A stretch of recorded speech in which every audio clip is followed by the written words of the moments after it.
Yes, finally আমরা জিতে গেছি। অভিনন্দন টিম বাংলাদেশ, অভিনন্দন মাহমুদুল্লাহ, এই মুরব্বী মাহমুদুল্লাহ এবং তহিদ হৃদয়, লিটন দাস ভাইয়া মান সম্মান সব রক্ষা করছে। বাবু রে বাবু, শূন্য সরকার, শূন্য সরকার এবং আমাদের ক্যাপ্টেন শান্তি আপা ক্রিকেটটাকে একবারে ধ্বংস করে দিছে, ক্রিকেটটাকে একবারে ধ্বংস করে দিছে। এরা বারবার সুযোগ পায় কিন্তু সুযোগ কাজে লাগাতে পারে না। আমরা মাত্র কয়টা রান করতে পারি না, এটা করতে আমাদের যে হিমশিম খাইতে হয়। হ্যাঁ, এটাই বাংলাদেশ, যে সহজ ম্যাচটাকে তারা যে কঠিনভাবে করে, এটাই আমাদের বাংলাদেশ।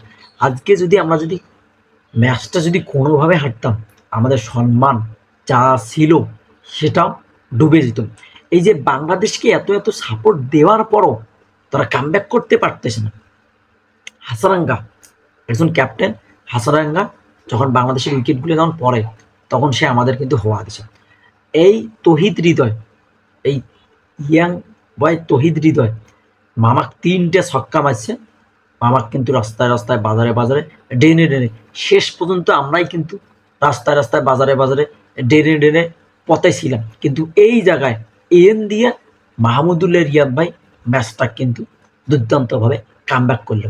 এই মাহমুদুল্লাহ রিয়াদ, এই মুরব্বী মাহমুদুল্লাহ রিয়াদ, এই মুরব্বী মাহমুদুল্লাহ রিয়াদেই কিন্তু ম্যাচটা কিন্তু বের করে দিল।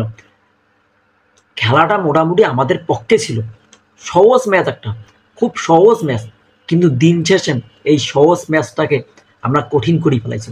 শূন্য সরকারকে বারবার সুযোগ দেওয়ার পরও মামারা বুঝতেছে না কেন।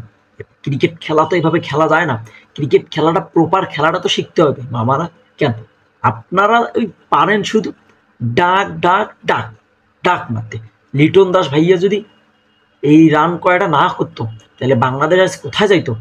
বল খাইছে ঠিক আছে, কিন্তু সে রান করে দিয়ে গেছে, বলে বলে রান করছে, বা রান এসছে 2-1 বল বেশি খেলেছে, কিন্তু রানটা তো ঠিকই করছে। ম্যাচ ওইভাবে মারার তো দরকার ছিল না। কয়টা রান টার্গেট দিচ্ছে? 125 রান টার্গেট দিচ্ছে শ্রীলঙ্কা। ওখানে তো মারার কোনো মানে হয় না ভাইয়া। ধীরে ধীরে ধীরে ধীরে খেলাইলে তো ম্যাচটা উঠে যায়। কেন মারতে হবে কেন, বুঝলাম না। বা বুড়ে বাবু, আমাদের ঋষাদ ভালো বোলিং করছে, বাবা ব্যাটিংয়ের সুযোগ করতে পারে নাই। আমাদের শান্তি আপা তেমন একটা সুযোগ করতে পারে নাই। লিটন দাস ভাইয়া কি করবো, তার কথা কি বলবো। মামা ম্যাচে যথেষ্ট রকমের ভূমিকা পালন করছে। আজকের ম্যাচে লিটন দাস ভাইয়া যথেষ্ট রকমের ভূমিকা পালন করছে। মামা যদিও বল বেশি খেলাইছে কিন্তু রানটা ঠিকঠাক মতো করে দিছে। আর তহিদ হৃদয় ভাইয়ার কথা কি কব, মামা প্রপার খেলাটুকু খেলতে জানে। এই মামা যদি না থাকতো আর আমরা ফুল প্যাকেট হয়ে যেতাম। আমাদের অবস্থা রাস্তায় রাস্তায় বাজারে বাজারে ডেনে ডেনে দোকানে দোকানে বাতাসে বাতাসে হয়ে যেত। বাবু রে বাবু, আমরা মুভমেন্ট দিয়ে ম্যাচের ব্যাকটি কিন্তু সাপোর্ট দিয়েছে। আর আমাদের আজকের ম্যাচে প্লেয়ারদের যথেষ্ট লেভেলের সাপোর্ট দেওয়া হয়েছে, দর্শকরা যথেষ্ট লেভেলের সাপোর্ট দিয়েছে। গ্যালারির দিকে দেখছেন সব দর্শক কিন্তু বাংলাদেশের, গ্যালারির সব দর্শক কিন্তু বাংলাদেশের, সেখানে বাংলাদেশকে দারুণভাবে তারা সাপোর্ট দিয়েছে। কিন্তু ম্যাচটা যদি কোনোভাবে অঘটন ঘটতো, এই দর্শকগুলি আর কি হইতো? বাংলাদেশের খেলা দেখলে হার্টবিট যা আছে ব্যাটটি কিন্তু বন্ধ হয়ে গিয়েছিল। বাবু রে বাবু, দর্শকদের চোখের পানি, নাকের পানি হাহাকার হয়ে গিয়েছিল। বাবু রে বাবু, কি বলবো, জাস্ট অ্যামাজিং। মোটামুটি ম্যাচ জিতছি আমরা, ঠিক আছে, আমরা যে ম্যাচটা জিতছি কিন্তু আমাদের খেলা অতটা ভালো হয়নি। আমরা বাজেভাবে পারফর্ম করছি, আমরা বাজেভাবে ম্যাচটা জিতছি। আর যদি ম্যাচটা যদি কোনোভাবে হারতাম তাহলে বাংলাদেশের অবস্থা যে কি হইতো। বাবু রে বাবু, এই যে তাসকিন ভাইয়াও নামিয়ে কিন্তু প্যাকেট, ফুল প্যাকেট আমাদের প্লেয়ারগুলো। বাবু রে বাবু, তারা পাওয়ার প্লেতে 3-4টে উইকেট দেয়, তারা পাওয়ার প্লেতে উইকেট টিকি ধরে পায় না। একটা ক্যাপ্টেন, দলের ক্যাপ্টেনে খেলতে পারে না, দলের ক্যাপ্টেনে ভূমিকা রাখতে পারে না ম্যাচের মধ্যে। আর দেশ কি আশা করবে, কি আশা করবে? বুড়ে মাহমুদুল্লাহ, এই মুরব্বী মাহমুদুল্লাহ যে ম্যাচটা জিতছে, আল্লাহ মান সম্মান সব রক্ষা হয়েছে। নাইলে যে আমাদের যে কি হইতো, আমাদের মানে যুক্তরাষ্ট্রের দর্শকগুলো আমাদের প্লেয়ারদের ওইখানে ম্যাচ শুরু করতো। তারা তো খেলতে পারে না ভাই, তারা ওই যে ডাক মারে, ডাক ডাক ডাক ডাক মারে, কিন্তু খেলার মধ্যে তাদের কোনো মনোযোগ নাই। লিটন দাস ভাইয়া কাজের কাম করছে, লিটন দাস ভাইয়া কিপিং দিয়েও দুর্দান্ত ভূমিকা পালন করছে। আজকের ম্যাচে লিটন দাস ভাইয়া কিপিং দিয়ে কিন্তু দুর্দান্ত আউট করছে।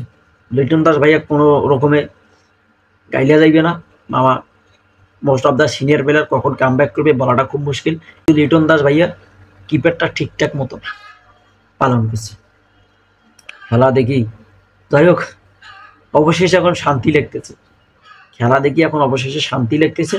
হতাশ, খুব হতাশার মধ্যে ছিলাম, ভাবতেছি এই ম্যাচ যদি কোনোভাবে যদি হারি আমরা আর মুখ দেখাতে পারবো না, কিন্তু না, আল্লাহ আমাদের সম্মান রক্ষা করছেন, মায়ের দেওয়া ক্রিকেট বোর্ডটাকে আল্লাহ রক্ষা করছে। অভিনন্দন ও শুভকামনা রইল। এন দিয়ে আবার আফগানরা নিউজিল্যান্ডকে আমার টিম ব্ল্যাক ক্যাপসদের হারিয়ে দিছে। ছড়িদা স্যার, নিউজিল্যান্ড ছড়িদা স্যার, বাংলাদেশের জন্য অনেক অনেক অভিনন্দন শুভকামনা রইল। মামারা যেগুলো ভুল ত্রুটি হয়েছে সব কিছু ব্যাক কিছু সংশোধন করি, নেক্সট ম্যাচে নামার প্রিপারেশন প্রস্তুতি নেন মামারা। ক্যারি অন, অভিনন্দন ও শুভকামনা রইল অ্যান্ড থ্যাংকস ফর ওয়াচিং।